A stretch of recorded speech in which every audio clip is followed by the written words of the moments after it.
I never thought one conversation could flip my entire world upside down. But that's exactly what happened. One moment, I was just trying to do the right thing, and the next, I was face to face with a truth I didn't see coming. It wasn't just about a birthday or a missing invitation. It was about everything that had been quietly building for years. And let me tell you, what came after changed my family forever. If you've ever questioned your place in the people who were supposed to love you most, you'll want to hear this. It wasn't the cold wind that made me pause outside the gate. It was the look on my brother's face when he said, "You're not welcome here."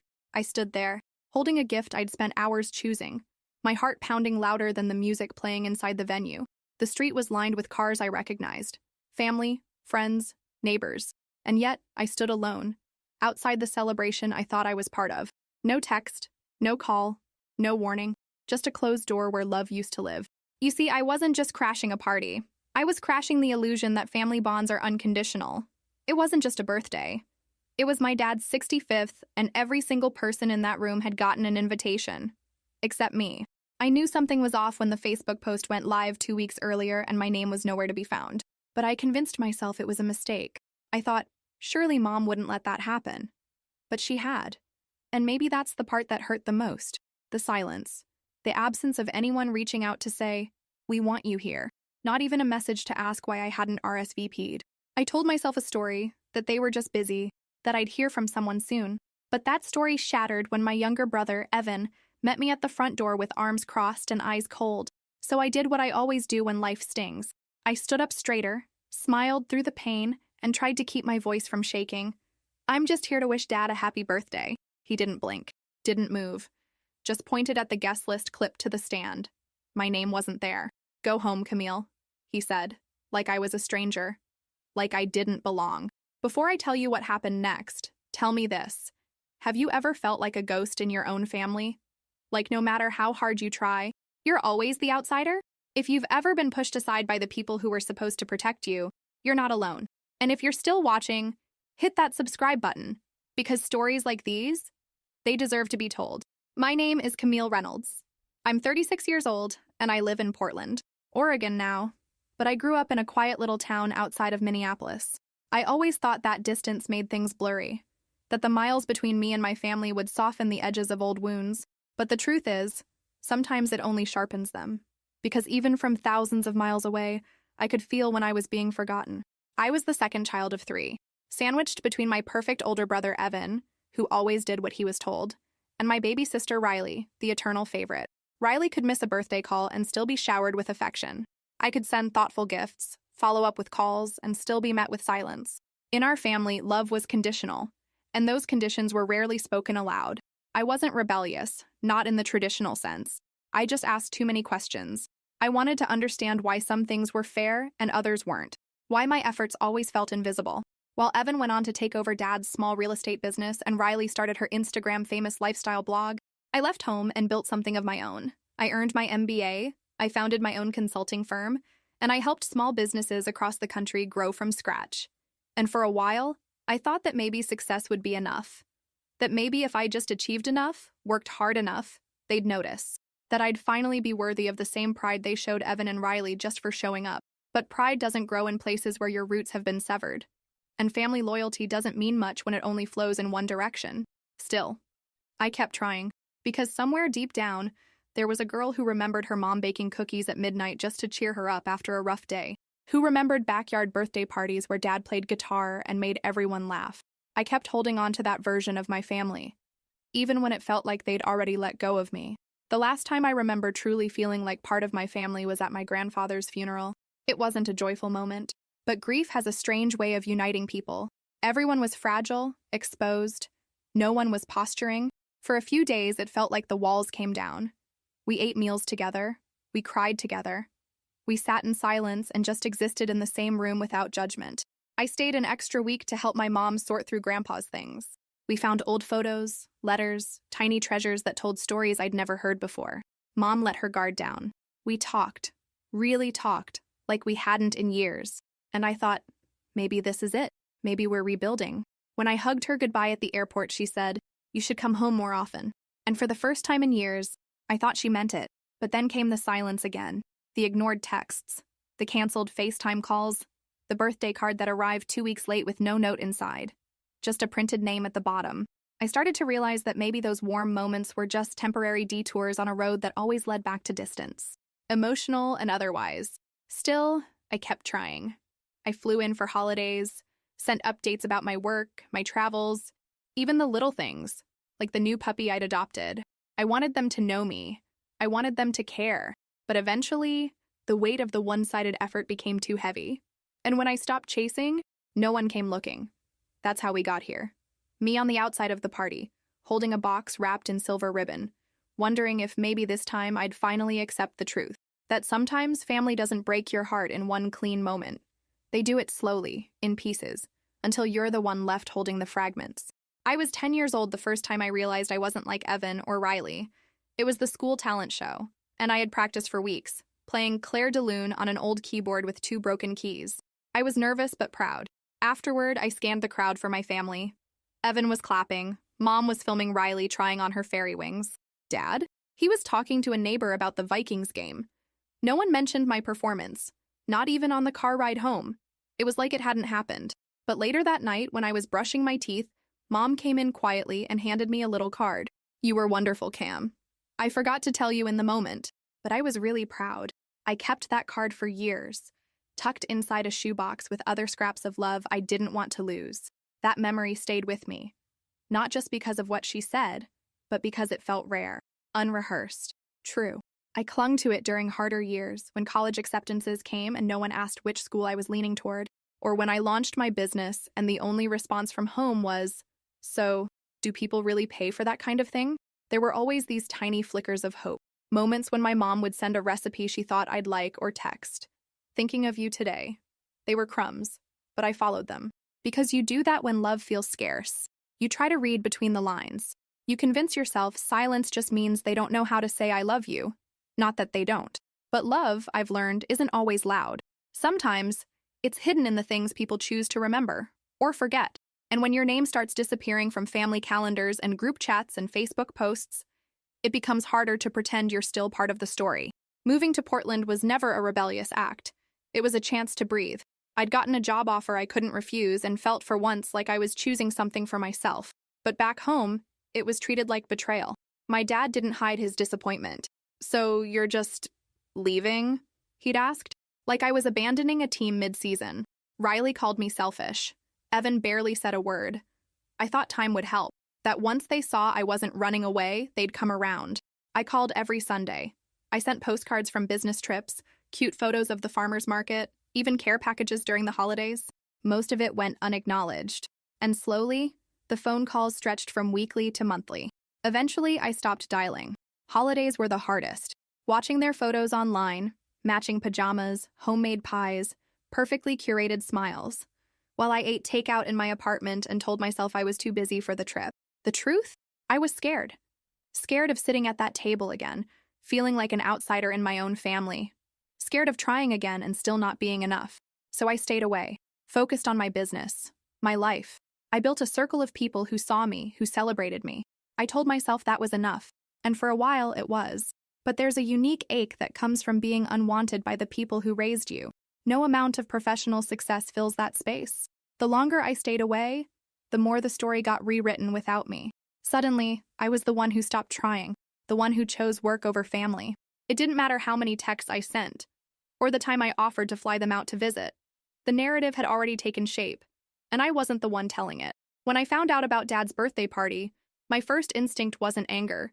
It was disbelief. I stared at the post for a long time, reading the names on the RSVP list like it was a script from someone else's life. Coworkers, family friends, cousins I hadn't seen in years. Even Riley's ex-boyfriend was listed. But me? I wasn't just missing. I was erased. I considered pretending I hadn't seen it. Just moving on. But something in me wouldn't let it go. Maybe it was that 10-year-old girl with the talent show program still folded in a shoebox. Or maybe it was the grown woman who knew that silence, when left unchallenged, becomes truth. So I booked a flight, reserved a rental car, and chose a gift that would say everything I couldn't say out loud. It was a custom timepiece, handcrafted in Oregon, etched with the words, "Time doesn't change everything. Love does." I chose it because Dad had once told me the watch he got when I was born was the most meaningful gift he'd ever received. It broke when I was in college. No one replaced it, until now. I wrapped it carefully. Silver ribbon, handwritten note. I imagined the look on his face when he opened it. I imagined the hug, the small moment of reconnection. I even imagined Riley snapping a photo of us, maybe for once not filtering me out. I shouldn't have let myself hope, but I did. That hope shattered when I was turned away at the door, the gift still in my hands. And in that moment, I realized something. I wasn't just delivering a present, I was delivering a piece of myself. And once again, it wasn't received. I sat in the rental car across the street from the venue, fingers numb around the steering wheel. I wasn't crying. Not yet. I'd gotten good at holding things in, making it look easy. But inside, it was like something had finally snapped. Not in anger, not even in sadness. It was a kind of numbness that said, "You don't belong here anymore. Maybe you never did."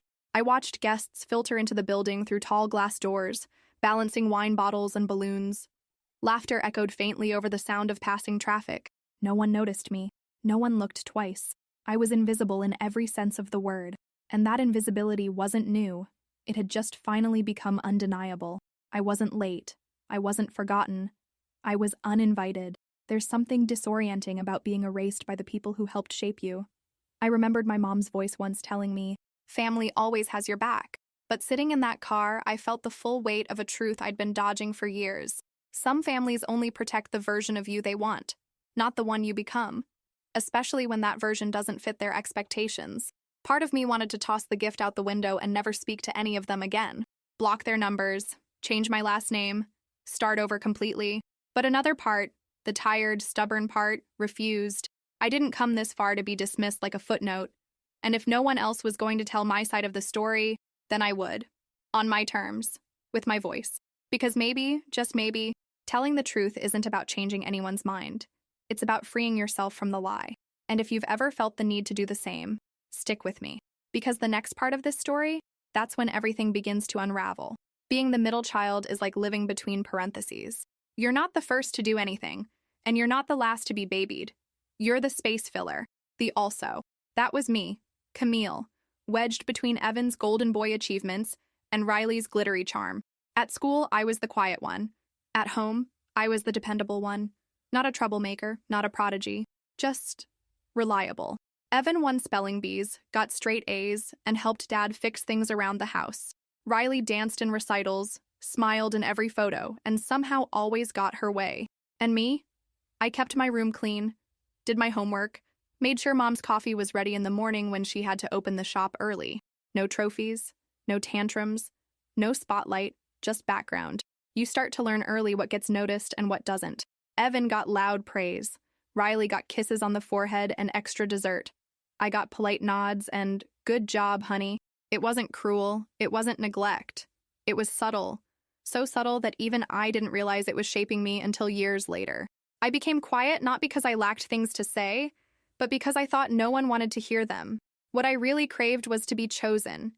Not out of duty, but out of delight. I wanted someone to look at me the way they looked at Riley when she got her braces off, or at Evan when he brought home his first report card. But I became easy to overlook. And when you grow up invisible, you learn to stop expecting to be seen. You start building validation elsewhere. That's when I first connected success to worth. If I couldn't be their favorite, maybe I could be the most accomplished. Maybe achievements could be my love language. If not theirs, then mine. I wasn't chasing trophies for glory. I was chasing proof that I mattered.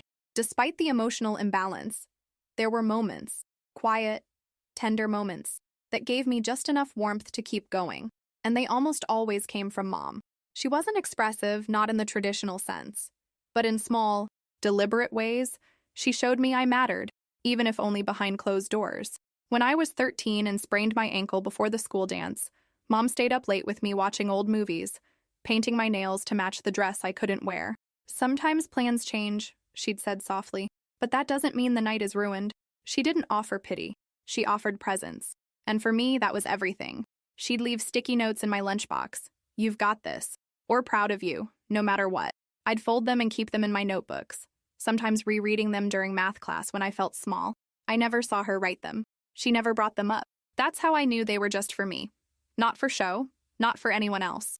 But those moments got fewer as the years went on, especially when Riley's social media started taking off and Mom spent more and more time helping her stage photos, edit captions, brainstorm hashtags. I went from handwritten notes to unread texts. And even though I knew Mom loved me, the signal kept getting weaker, like trying to tune into a radio station that's just out of range.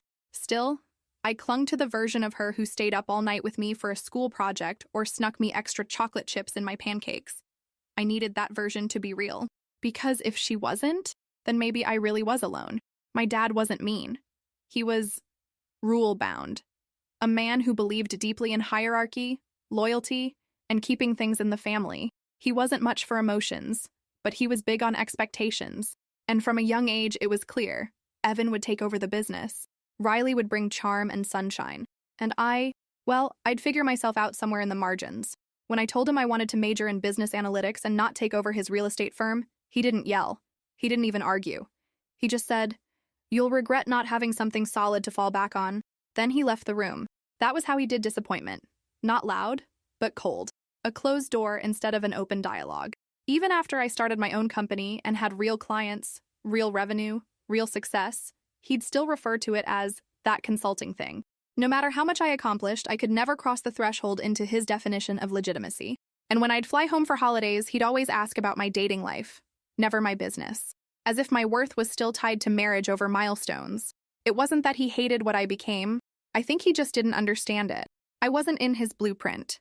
I didn't follow the plan. And in his world, stepping outside the family structure wasn't independence. It was defiance. I wanted to believe he was proud of me deep down, that he just didn't know how to say it. But years of eye rolls, dismissive comments, and backhanded compliments made that belief hard to hold on to. You can only read between the lines for so long before you start to see there's nothing actually written there. I always thought that if I just tried harder, they'd see me. So I became the reliable one. The one who remembered birthdays, organized surprises, sent thoughtful gifts. When Riley forgot to book Mom's birthday dinner one year, I called from 3 states away and arranged the whole thing. Everyone thanked her. I smiled and said nothing. It wasn't about credit. It was about acknowledgement. I didn't need applause. I just wanted to be part of the story. But in our family, the loudest people set the narrative. And I wasn't loud. I was measured, careful. So even when I gave, it was mistaken for distance.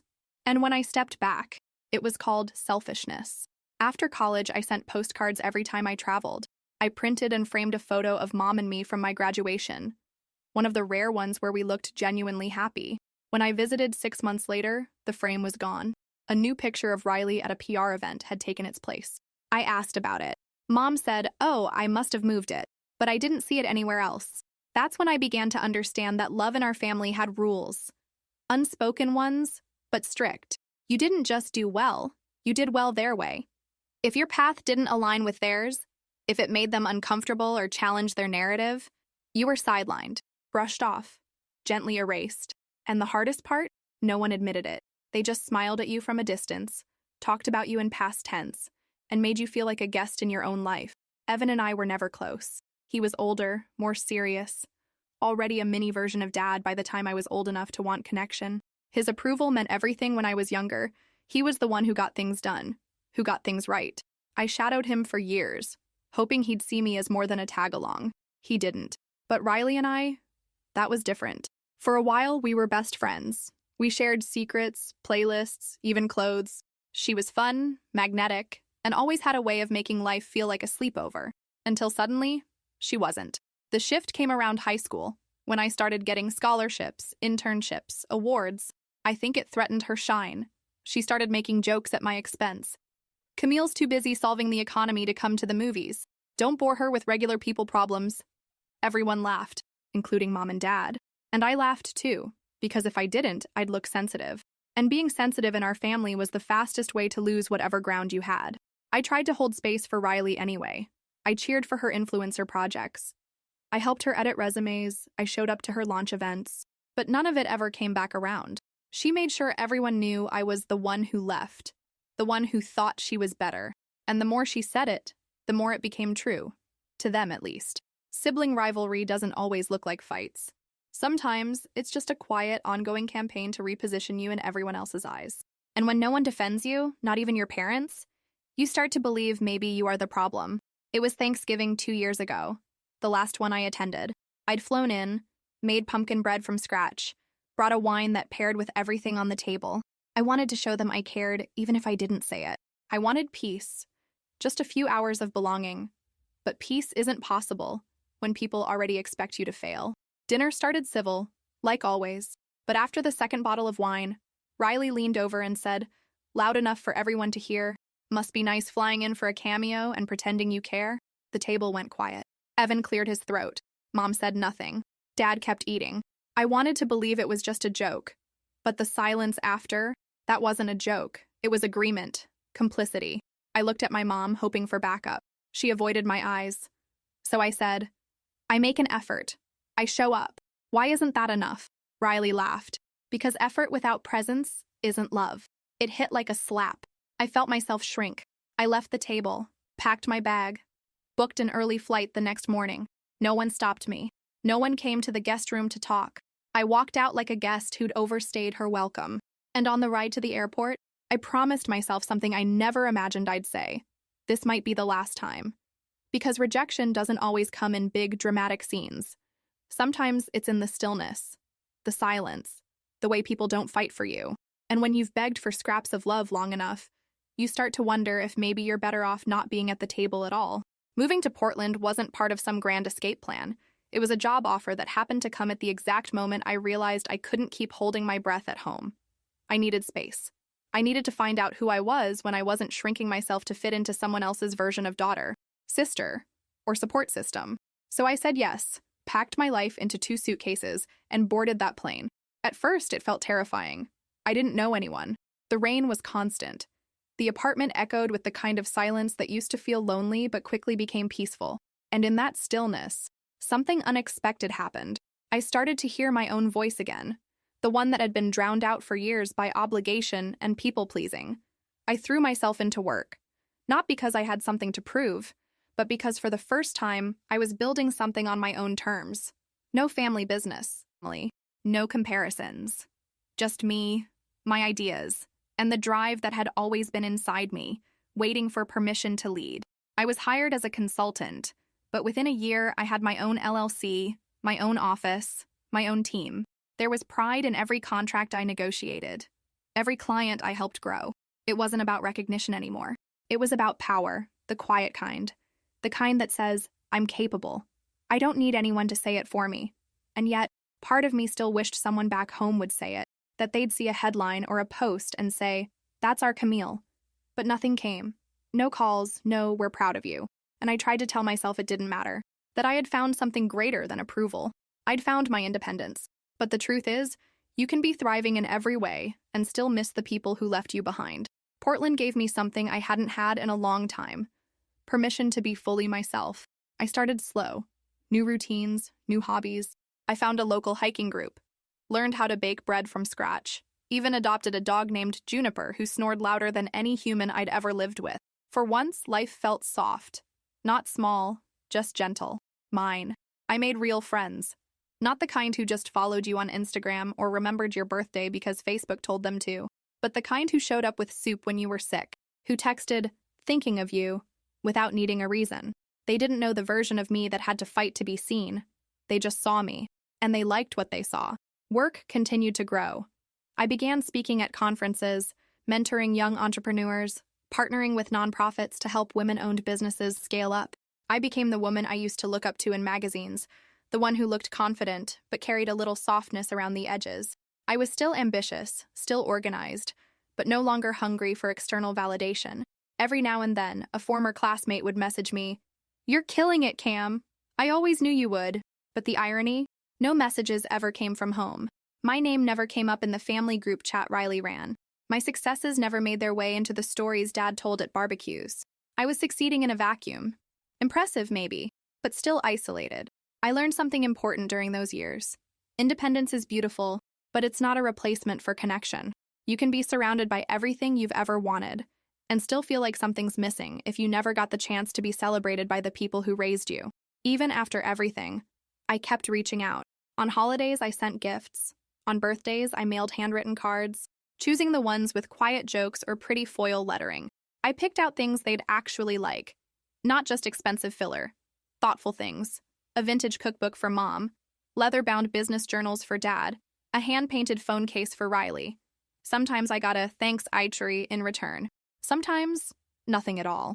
One Christmas, I spent a full week curating gift boxes for each family member, complete with handwritten notes and custom items from local Portland shops. Evan got a coffee subscription. Riley got artisan skincare. Mom got a handmade shawl from a woman-owned boutique. I spent $700 in total, including shipping. 2 weeks later, Riley posted a photo of a different gift.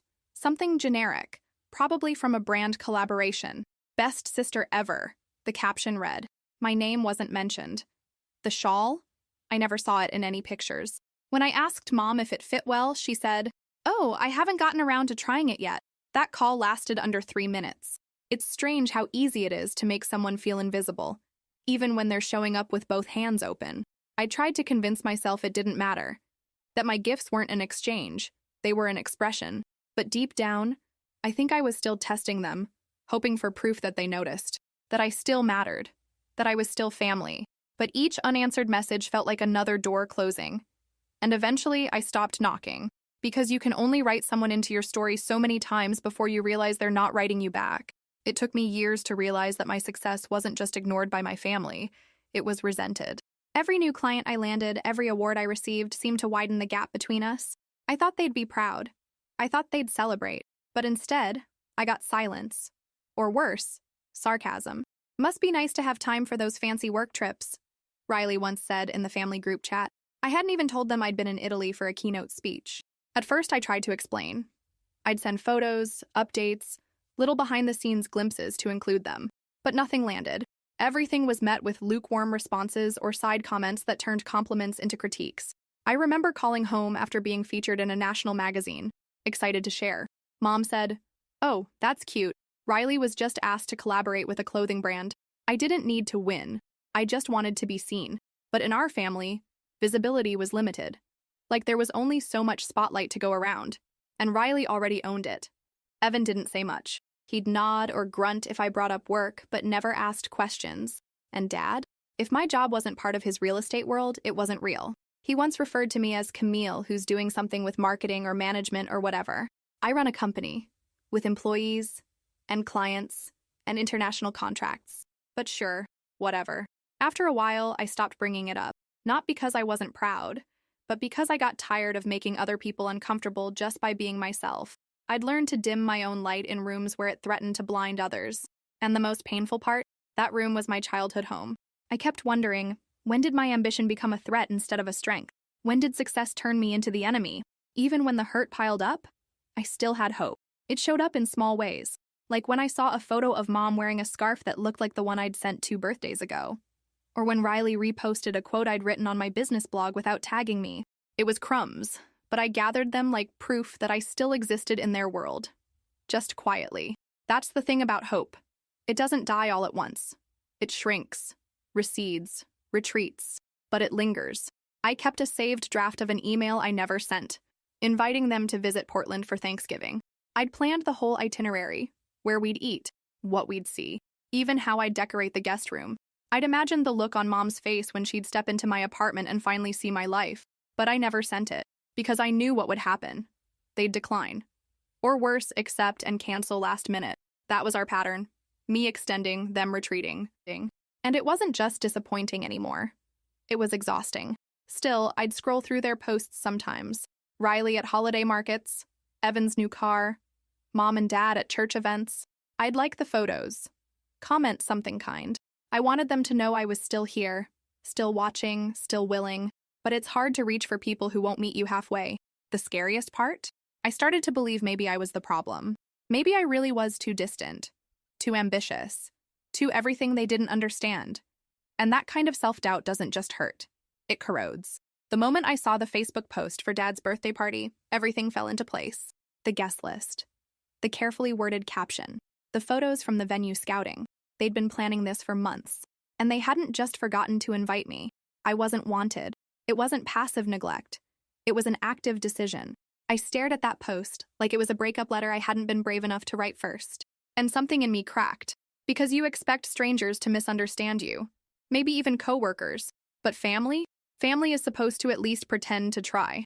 But mine didn't. And I couldn't keep pretending that didn't mean something. For a moment, I considered not going. just closing the browser, making a drink, and letting it go. But that didn't sit right either. I'd spent too long being silent, being distant, letting them own the narrative. If I didn't show up, they'd get to keep telling the story their way. Camille didn't come because she doesn't care. So I made a decision. I'd go, not to make a scene, not even to reclaim space. I'd go because I needed to look that silence in the face. I needed to give the truth a seat at the table, even if I never got one. I booked the flight that same night, first class, not out of vanity, but as a symbol. I may not have been on their list, but I was no afterthought. If I was going to be invisible, I'd do it in sapphire silk and silver heels, on my own terms.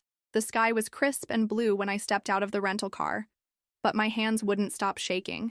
I checked my reflection once, twice, adjusting the sleeves of my blue dress, brushing invisible lint from my shoulder. The gift bag with the watch was clutched tightly in one hand. A peace offering? Maybe. Or maybe it was just a last-ditch attempt to say, I still care. The venue was beautiful. A renovated event hall by the lake. I recognized the cars in the lot. Uncle Jim's Ford, Aunt Clarice's minivan, Evan's new hybrid. These were people I hadn't seen in years, and yet they were all here, celebrating a man I had flown across the country to honor. I took a deep breath and walked to the entrance. That's when I saw him, Dad, standing by the door with a clipboard in hand like a bouncer at an exclusive club. His eyes landed on me, not with surprise, but something colder, like he'd expected this, and dreaded it. Camille, he said, neutral as granite, you're not on the list. I froze. I actually laughed at first, thinking it was a joke. Very funny, Dad. But his face didn't change. He looked down, pointed at the list. No hesitation. No invitation to explain. No welcome. Just a void. I could feel my pulse in my ears. I tried to reason.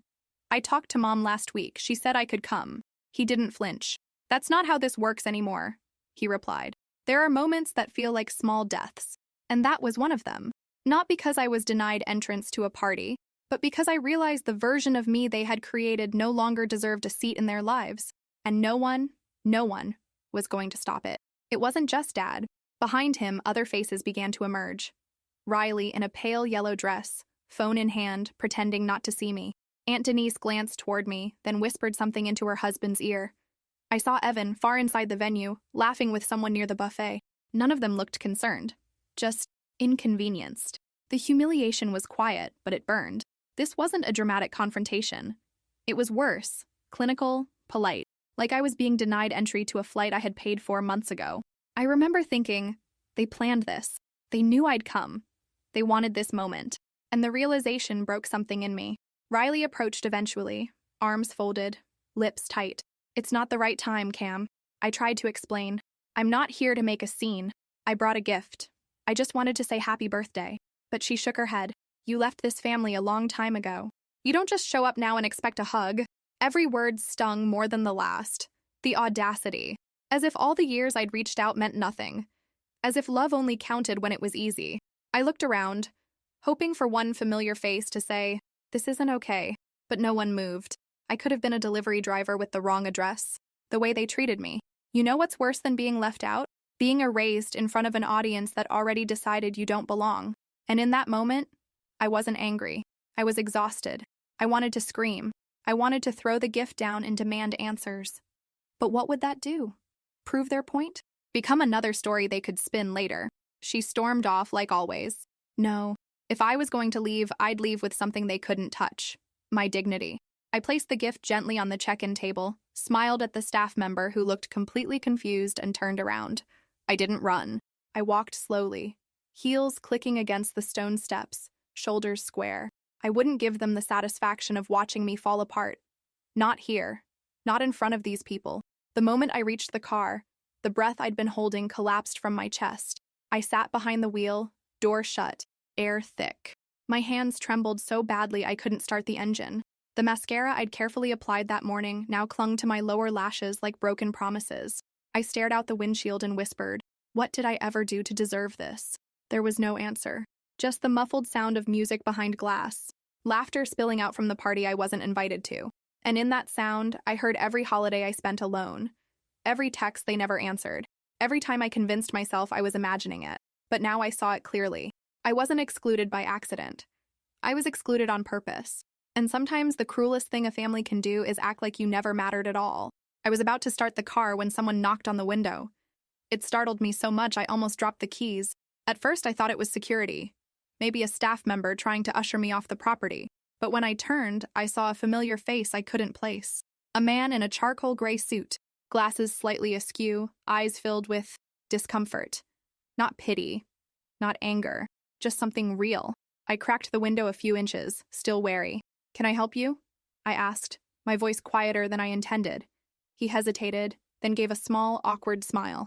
"You're Camille, right? Camille Reynolds?" I nodded. He rubbed the back of his neck. "I'm Noah. I work at Springwell. I think I've seen you speak before. At the Leadership Summit last year." It was a strange moment, being recognized not as their Camille, but as the woman I actually am. "I didn't know you were related to Riley," he said, as if realizing how deep the irony ran. That's when it hit me. This was Riley's boyfriend, the one I'd seen tagged in her photos, the one I'd never met. He shifted awkwardly. "I'm sorry about what happened back there. I heard them talking yesterday about how to handle it if you showed up." My stomach dropped. So it wasn't a mistake. It was strategy. He looked at me again, more gently now. "I just wanted you to know. It wasn't your imagination. There's something about hearing the truth from a near stranger that makes it feel more real, like the final puzzle piece sliding into place. I wasn't crazy. I wasn't overreacting. They had rewritten the story without me. And someone outside that family finally saw it too." Noah sat in the passenger seat like he belonged there. And for a moment, I let him. He wasn't just Riley's boyfriend anymore. He was the first person to look me in the eye and say, "That wasn't okay." That mattered more than I expected. We talked for 10, maybe 15 minutes. But in that time, he told me more truth than my own family had in 10 years. He'd seen how Riley talked about me, always with a slight edge, a curated concern. "Camille's too busy for us. Camille only reaches out when it's convenient." He admitted that he'd never thought twice about it until he started working with people who actually knew me, respected me. That disconnect had stuck with him. "You've got a reputation," he said, smiling softly. "Not just as someone who's successful, but someone who lifts other people up. Your name carries weight at work. People admire you." I didn't know how to respond to that. I'd never heard words like that from anyone in my family. And now here was Noah, telling me the version of me I'd fought to build wasn't just real. It was valued. Then came the part I didn't expect. "Your mom doesn't know you were turned away," he said. "She's inside asking about you. She told someone she thought you might come." My heart twisted. For a moment, I let myself believe it. That maybe Mom hadn't been part of this exile. That maybe someone had lied. To her and about me. I turned to Noah, voice barely steady. "Do you think she'd want to see me?" He didn't hesitate. "I think she needs to." I looked at my reflection in the rearview mirror. Eyes red, makeup smudged, heart cracked, but something was shifting. I wasn't just the hurt daughter anymore. I was a woman who had something to say. A version of myself that deserved to be heard. I didn't owe them a performance. But I owed myself a chance to speak the truth out loud. Noah watched me quietly, waiting. I finally exhaled. "Okay," I said, "but I'm not going through the front door again." He grinned, a little surprised by my resolve. "Side entrance it is." As we walked across the parking lot, a strange calm came over me. Not because I expected a warm welcome, but because I finally felt clear on why I was doing this. Not for validation, not for revenge, but for closure. The hall was buzzing inside. Laughter, music, glasses clinking. Everything moved in slow motion as I walked in through the side. Faces turned. Some stared. Others looked away, unsure what to do. And then, I saw her, my mother, sitting at the center table, wearing a navy blue dress and a string of pearls I hadn't seen since my high school graduation. She looked radiant, older, but still her. Our eyes met. She blinked, stood. Her napkin fluttered to the ground. She stepped forward, confusion written across her face. "Camille?" she asked, her voice soft, but not unkind, not distant, just surprised. And in that moment, I knew. She didn't know what they'd done. She hadn't rejected me.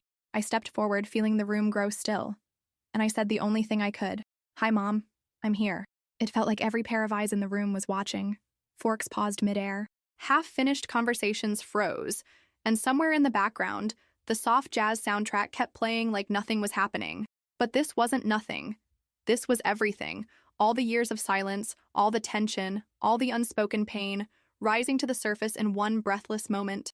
My mother looked at me like I was someone she hadn't seen in years. Not because I'd been away, but because she hadn't been allowed to. "You came," she said again. this time with a little more warmth. Not joy, not comfort, but the kind of cautious happiness that comes when something you'd hoped for suddenly materializes. Riley appeared at her side almost instantly. Her smile was stretched too tight, her voice high and practiced. "Mom, I told you Camille said she couldn't make it, but Mom didn't take her eyes off me. That's not what she said when we spoke." I felt the ripple of confusion shift into curiosity. Whispers started in the corners. Small ones, but growing. Dad was already pushing his way through the crowd, jaw clenched, shoulders stiff. "What is this?" he demanded. I didn't answer him. Not yet. I kept my eyes on my mother. "I called you last week," I said quietly. "I told you I was coming. I wanted to celebrate you." And that's when the lie started to unravel. Because Mom's face changed. Something clicked. And I could see the exact second she realized. Someone had kept her in the dark. Someone had decided for her what her guest list would look like. My mom turned toward Riley and Dad, her voice tight. "Did you know Camille was coming?" Riley hesitated. "Too long. I thought she'd changed her mind. She mentioned work stuff. Singapore. It sounded like..." But Mom cut her off. "No, she said she was coming. I remember that." Her voice was shaking now, but not with fear, with anger. Dad stepped in, trying to smooth it over. "We didn't want to upset you, after what happened last Thanksgiving, but Mom wasn't having it. You don't get to decide that for me." Those words echoed, and I swear, even the walls leaned in. Riley's mask slipped. She crossed her arms, voice sharp. "You always take her side, even when she ghosts this family for years and then shows up like she deserves a parade." I took a breath, steady and sure. "I didn't ghost anyone. I reached out. I sent gifts. I called. I visited. But being ignored doesn't mean I disappeared. It means I stopped begging." You could hear the air shift. Guests who'd been politely pretending not to eavesdrop were now fully tuned in. Uncle Greg coughed into his hand and took a step back. Aunt Denise looked down at her wine like it held answers. But no one left, because truth, when spoken plainly, holds weight. And this truth had been buried for too long. Mom turned back to me. "Did you really try?" she asked, her voice smaller now. I nodded. "Always. But they kept telling you I didn't." Her shoulders sank, and suddenly she looked much older than just a few minutes ago. Tired. Hurt. I didn't know. And that, more than anything, was the heartbreak. I didn't come to start a scene. I didn't want drama. But now that it was happening, I knew I couldn't stop halfway. I'd waited too long. Bit my tongue too many times. I wasn't going to let the room move on like this was some awkward family moment that would get laughed off over dessert. So I spoke. Not loudly, but clearly. "I've spent the last 10 years trying to stay connected, even when no one called me back, even when Riley made it her mission to paint me as selfish and absent. I still tried, and I'm tired of pretending that her version of me is true just because it's louder." Riley scoffed. "Don't act like you're some victim." "But I didn't rise to it. I didn't need to. I'm not a victim," I said. "I'm just done being the villain in a story I didn't write." The words hit harder than I expected, because they were true. Every part of me believed it. And finally, I could feel the people in the room starting to see it, too. Noah stepped forward then, not dramatically, just enough to be visible. He didn't say much, just, "She's telling the truth." And in that moment, it wasn't just a personal reckoning. It was public acknowledgement. Someone from the outside, someone who hadn't grown up in the tangled mess of our family dynamics, had seen it and confirmed it. Mom turned away from Riley, from Dad, from the past, and looked directly at me. "Do you want to stay?" she asked. My throat caught. My heart did something I couldn't name, and I said, "I would love to." The music had stopped. Nobody had officially turned it off. It just faded. Like the room itself knew something bigger was happening. Conversations died down to whispers. The sound of glasses clinking or chairs shifting seemed too loud. And there I stood, still near the side entrance, facing a room full of people who'd heard a version of me that wasn't mine. I wasn't expecting applause. I wasn't even expecting sympathy. I just wanted the air cleared, the fog of manipulation blown away. For years, I had been labeled the one who left, the one who made everything about work, the one who never showed up. But here I was, and for the first time, they saw me speak for myself. A few familiar faces softened. Aunt Clarice gave me a small nod. Evan didn't say a word, but he didn't walk away either. And in our family, not walking away might as well have been a declaration of change. I could see people calculating, rethinking what they thought they knew about the Camille they never bothered to check in with. What mattered most, though, was Mom. She took a step forward, reached for my hand, and in front of everyone, she pulled me into a hug. her voice near my ear, just audible enough. I'm sorry. I should have asked more questions. I closed my eyes, holding on to that moment like it was oxygen. Sometimes a reckoning doesn't come with fireworks. It comes with a whisper, a touch, a quiet pivot toward truth. But in that moment, I knew. I wasn't invisible anymore. After Mom and I sat down together, the party awkwardly resumed. Someone restarted the music. Plates clattered again. A few people returned to their seats, trying to pretend things hadn't just cracked open like an eggshell on marble. But everything was different. The air had shifted. The center of gravity had moved. Riley? She disappeared, slipped out a side hallway with her boyfriend following a few minutes later. I didn't chase her. I didn't need to. For the first time, her silence wasn't mine to fix. I wasn't going to apologize for showing up, and I wasn't going to feel guilty that the truth had made her uncomfortable. Dad remained quiet, stoic. I caught him watching us a few times from across the room, Mom and me, now sitting together, sharing quiet conversation between cake slices and awkward toasts. He didn't approach, but he didn't stop us either. Maybe he didn't know how. Maybe he never did. But he looked older than I remembered. Later, as guests began to leave, people stopped to speak to me. Small words. Glad you came. Didn't know all that? Your speech? Well, it made us think. Nothing grand, but enough to know the wall was cracking. And once a crack forms, you can't unsee it. That night before I left, Mom walked me to my car. I'd like to visit you, she said. In Portland, if that's still okay. My throat tightened. Yeah, I'd like that too. She squeezed my hand before stepping back. No lecture. No conditions. Just possibility. As I drove away from the venue, I didn't feel triumphant. I felt tired, raw, but also lighter, like I'd set down something I didn't even know I'd been carrying. Not anger, not bitterness, just the weight of pretending everything was fine when it never was. I hadn't come to burn bridges. I came to name the damage, and maybe, slowly, start repairing it. Noah texted later that night. You okay? I responded. Healing. Thanks for not looking away. It was a small exchange, but it meant something. He hadn't come to save me, but he'd told the truth when it mattered, and that counts more than people realize. The next day, I flew home to Portland. When I opened the door to my apartment, Juniper greeted me like nothing had happened. My favorite mug was still on the counter. My inbox had 64 unread emails, and for a moment it felt like everything was back to normal. But it wasn't. Because I wasn't. I sat on my couch, pulled the soft throw blanket over my lap, and opened a blank note on my phone. I started typing a list, not of grievances, but of truths, things I know now. And at the top, I wrote, you don't owe anyone a quieter version of yourself just to make them comfortable. Because when you finally stop editing your story for someone else's comfort, the right people start listening. The next morning, I expected the silence again. That same eerie stillness that used to follow every family blow-up, like emotional aftershocks. But this time something shifted. My phone buzzed. Not with passive-aggressive texts or guilt-laced messages. It was Mom. Landed back home, thinking about our conversation. Call me when you can. Simple. No pressure. But the tone was different. It felt open. Willing. For the first time in years, the door wasn't shut. It was cracked. Just enough to let some light through. I waited a few hours, let the emotions settle, then called. She picked up on the second ring. We talked for 47 minutes. That may not seem like much, but for us, it was everything. She asked questions, real ones, about my business, my apartment, what my days actually looked like. I could tell she was trying to see me clearly for the first time in a long time, not filtered through anyone else's story.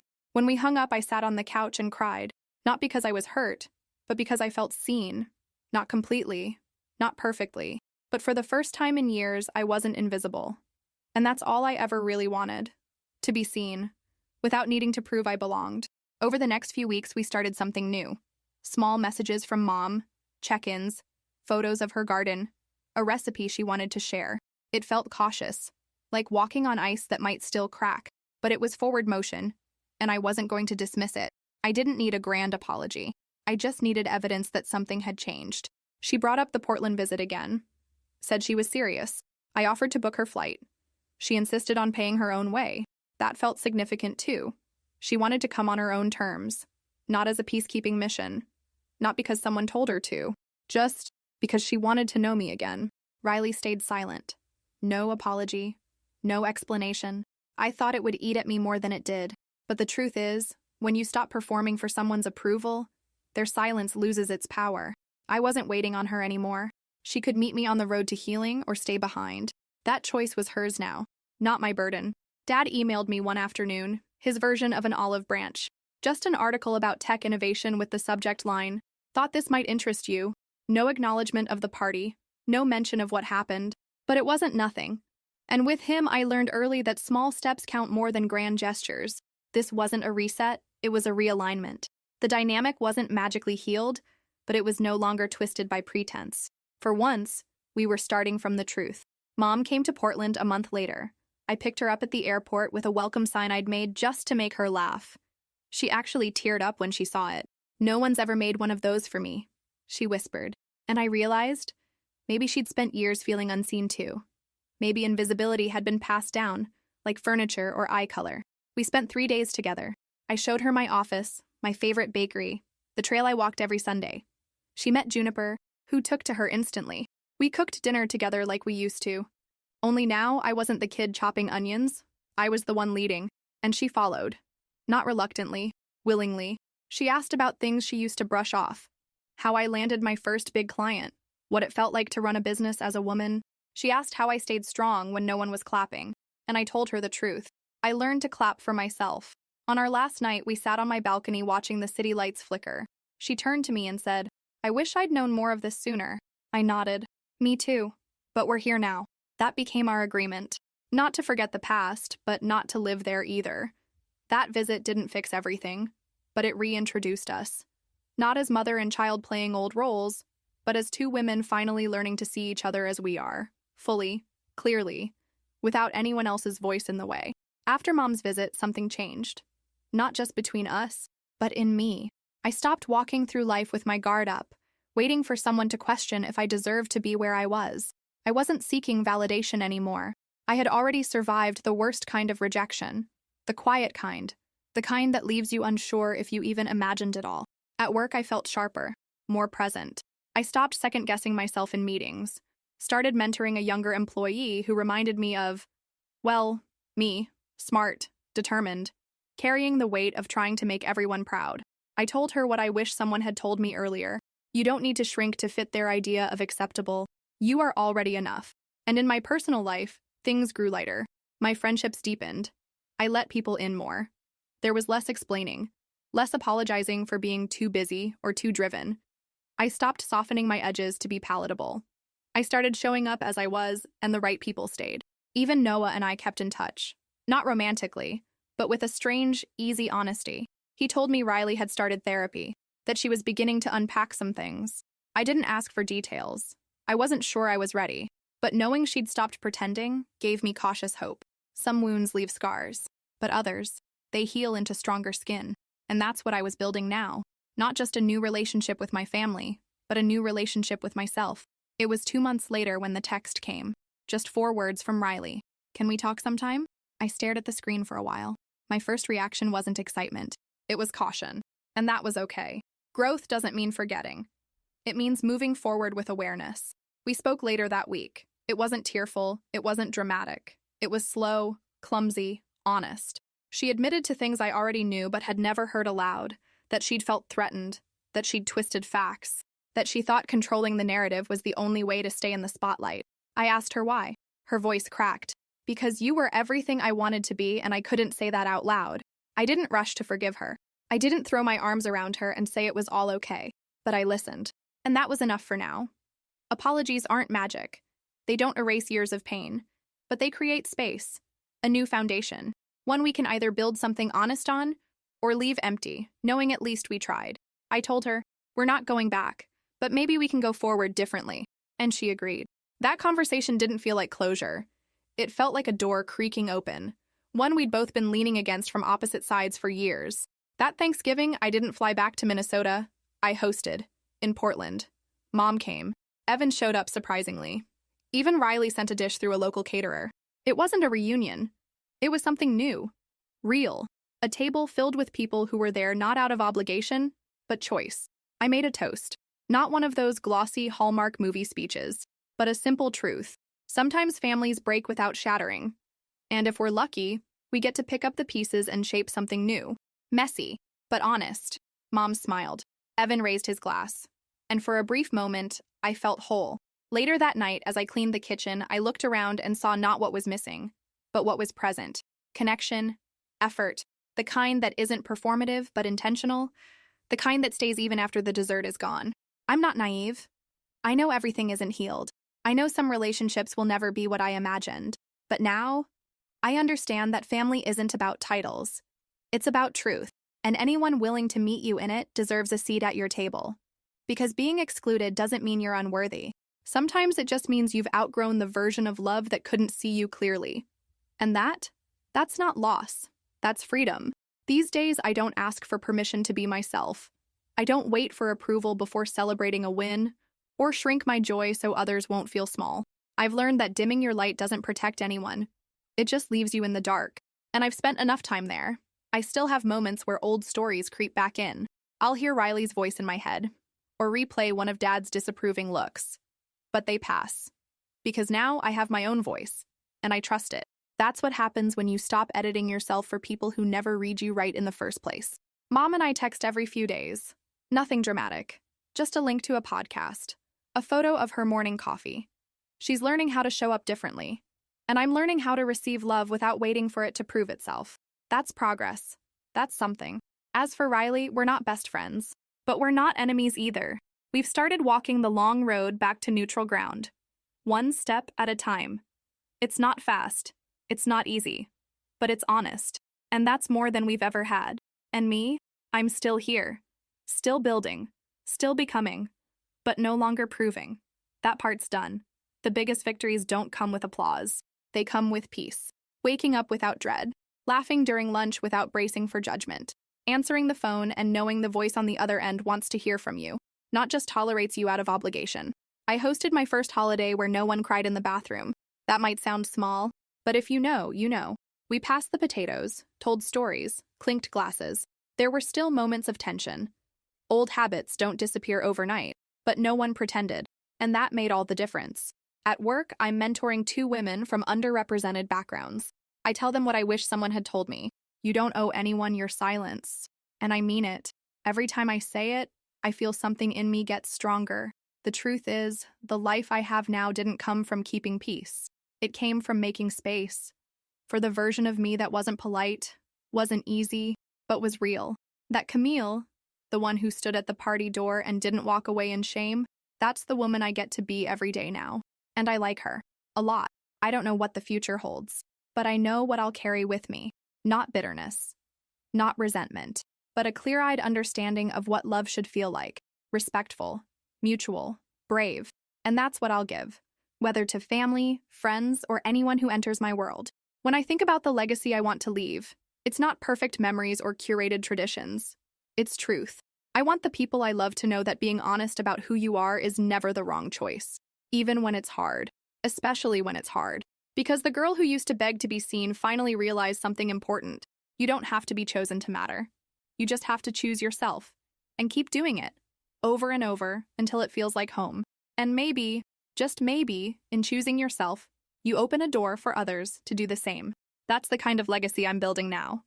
One choice, one boundary, one brave conversation at a time. This is how it begins again.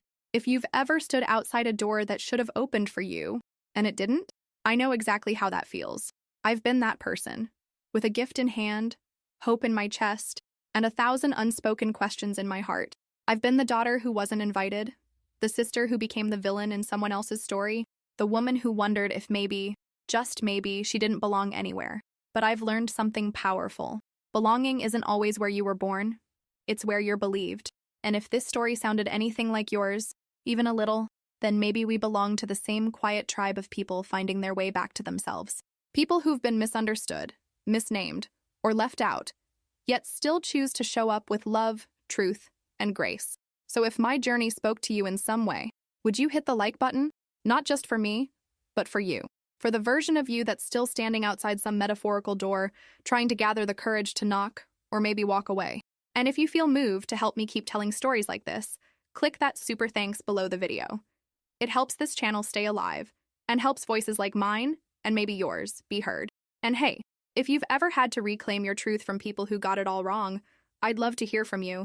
Tell me in the comments, what door have you stood outside of? And what truth did you have to reclaim for yourself? Your story matters, and maybe by sharing it, you'll help someone else finally feel seen.